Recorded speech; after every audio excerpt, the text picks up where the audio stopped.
Hey, welcome to Daddy-Daughter Movie Night. I'm Tom. We're going to try a new format in that we're going to have a format this time out. Save you a little time, get in and out with some ratings and onto your movie night. Today we're going to look at Journey Beyond Sodor, the latest in the Thomas franchise, Thomas and Friends, of course. This one was criticized as darker and outside the usual territory for a Thomas tale.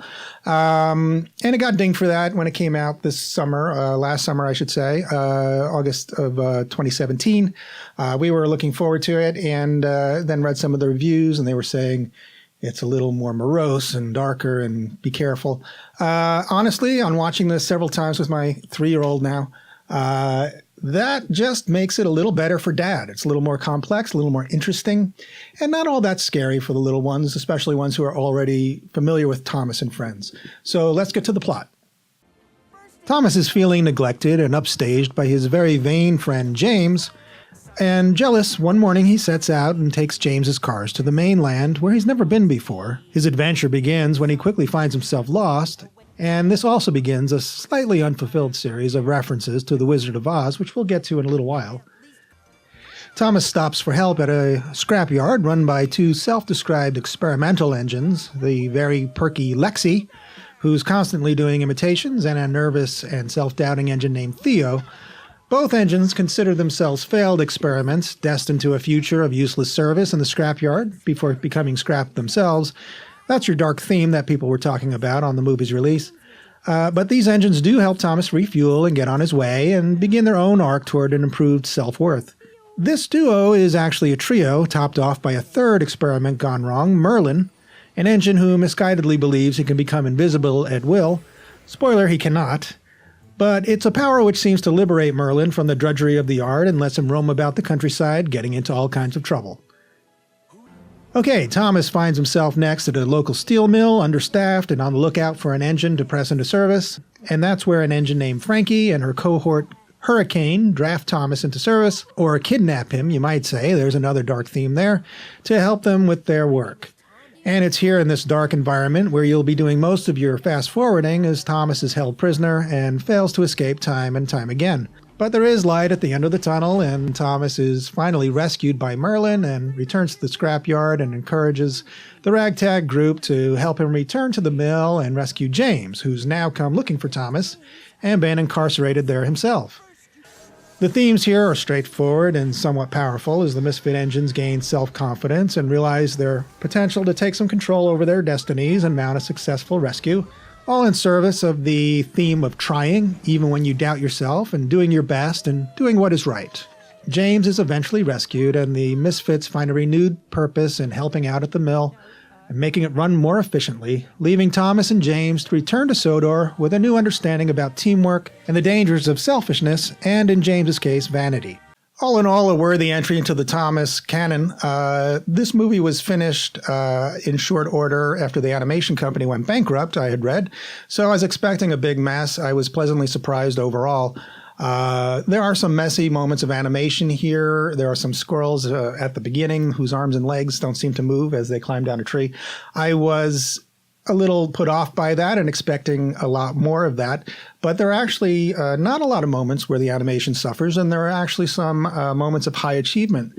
Given that this is a feature film in the Thomas franchise, it is not a bunch of Thomas episodes strung together. It's a real movie with a real arc. It takes chances within the franchise with the characters, has some great songs, catchy ones that'll stick in your head for days after you've seen it with your little one, and gags and performances that really made me laugh out loud a few times alongside my daughter as we watched. And actually, one of them brings us to this week's Daddy's Reason to Watch. Merlin, the invisible tank engine, is voiced by none other than Hugh Bonneville, Lord Grantham from Downton Abbey. He's a pivotal character here who brings just the right balance of mystery, goofiness, and optimism to the role. It's a linchpin role. It helps bring about big changes in the other characters. And I remember watching the pilot of Downton Abbey with my wife and being on the fence about whether we were going to be regular viewers. And by the end, it was really Hugh Bonneville who sealed the deal for me, at least. I remember at the end where he gives a reprieve to the butler Bates before sending him off. That moment, that scene rather, was powerful enough on Bonneville's part to make me just be in for the long haul with Downton Abbey, and we watched several seasons of that show. And on repeat viewings of Journey to Sodor, Merlin, the character, is still sort of the linchpin that elevates the story to where it needs to be. And hats off to Hugh Bonneville for that. And if you grown-up daddies need even more to occupy your mind while you're watching this with the little ones, this film also has an ongoing game going on with references to The Wizard of Oz, which unfortunately don't really go anywhere. They don't add up to much, except that to remind us that we're on a classic hero's journey here with this film, and they do fit in rather seamlessly, although without much purpose to them. But it does add a layer of interest for grown-ups watching the film. Once you realize they're there, it's a little interesting to keep watching for the next one and seeing if you can pick it out. Some of them hit you over the head. Some of them are subtle. It kept me on my toes watching for the next one once I realized they were there. And sometimes that's all you need to occupy you a little more on the fourth or fifth viewing of a movie with your child. And that was accomplished here with spotting those references. Just something to look forward to during those viewings. Okay, here's the Roundup. Fast forward score on this movie. About a 4 for some dark, menacing scenes, especially when Thomas gets to the steel mill. Not much beyond that, especially on further viewing. The first time through, maybe a little scary for some kids when he gets to that location. Daddy's score out of 10 depends on your taste.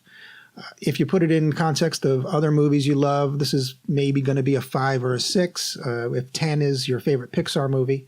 But in the scheme of Thomas and Friends, it's going to be a lot better, I think, for dads, given the advanced themes and intrigue here that can keep you occupied and the little games with the script that I mentioned.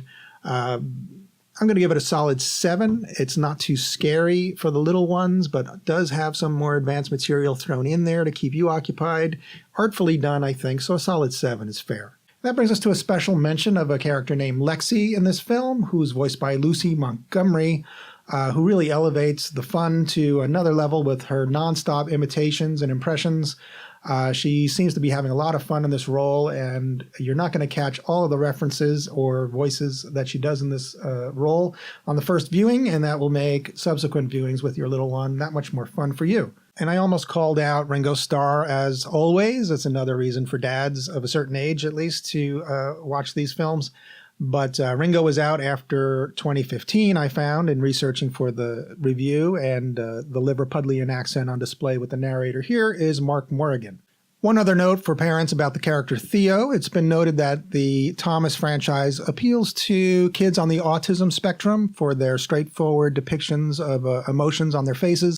This film antes up with a character who's hinted to be on the autistic spectrum with the character Theo. Senior producer Ian McHugh says as much in a recent interview, which I'll attach to the notes below. It's not a big plot point, but it's more of a thoughtful representation of a member of the community with unusual locomotion, who's a bit socially unsure, speaks perhaps a bit bluntly. All in all, Theo is a very fun character, adds to the theme of inclusion here, and the idea that anyone in the community can bring their unique skills to the story and help bring about a pleasant resolution for everyone. I'll add that link in the notes below. It all adds up to a film that aims really, really high in a lot of regards. I think that was missing in some of the earlier reviews that came out about this movie. And because of that, it maybe spreads itself a little bit thin at times. But there's a sense of genuine joy when it all wraps up. And it held my daughter's interest for 3 or 4 viewings over the summer. She had just spent the day with Thomas. There's an event here where you spend the day with Thomas the Tank Engine and get to ride Thomas and meet Sir Topham Hatt. So she was high on Thomas at the time. She's since moved on to some other heroes for the time being. But Thomas is a perennial. I know he'll be back in our household anytime soon. And when he does, Journey Beyond Sodor will feature prominently. So for that reason, this movie is a buy, not a rent in our household. And it's available on Amazon and YouTube streaming as of this post. So that wraps up our review of Thomas and Friends' Journey Beyond Sodor. Add it to your watch list today for your next daddy-daughter movie night. Don't forget to join us on Twitter and also subscribe below if you like the show and want to be notified of the next review that comes out very soon, I hope. That's it. I'm Tom. See you next time on Daddy Daughter Movie Night.